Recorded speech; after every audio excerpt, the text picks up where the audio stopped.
3G3O Entertainment, J-Drats Production.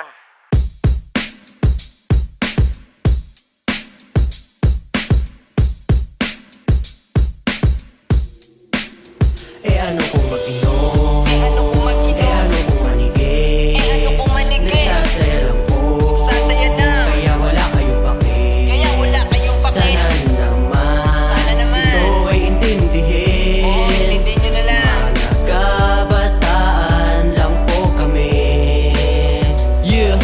Tara, tumambay dyan sa tabi-tabi. Gusto mo'y umaga kahit abutin pa ng gabi. I-text na buong J-Drat, si Jo Marie may sabi. Request naman ni Teo kung pwede may babae. Biro, Jeremy, teka laman tol. Nag-text sa akin si Daniel, siya daw ngayon hahabol. Diego, Jernel, buhati na ang mesa. Cholo, Earth, pera ay ibili nyo na. Ayos lang sa akin kung may iba kang sinama. Basta ba pwede at marunong na makisama sa akin, sa iyo at sa bawat isa. Kaya Jerus, tampo mo ay tigil-tigilan na. Sa mga problema lahat tayo ay sama-sama. Taong 2008 J-Drats ay ginawa. Hanggang sa ngayon grupo namin matatag. Kung meron kang tanong halika dito't Ano pumalag. kung mag-inom? Ano kung mag-inom? Ano kung manigay? Ano kung manigay? Nagsasaya lang po.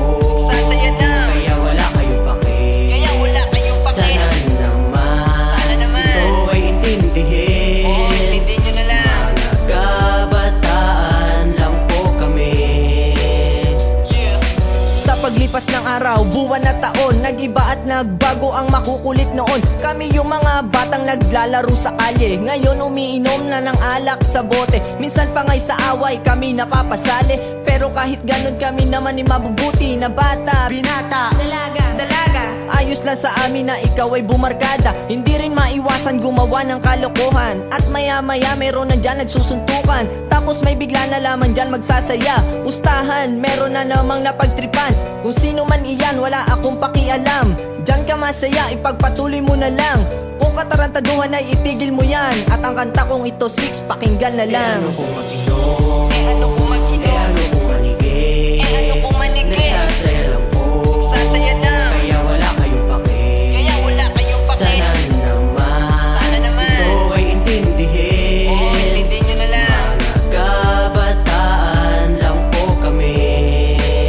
Yeah.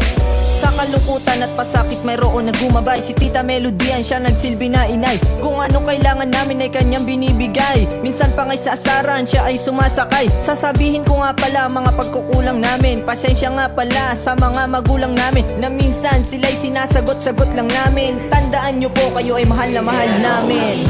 Yeah.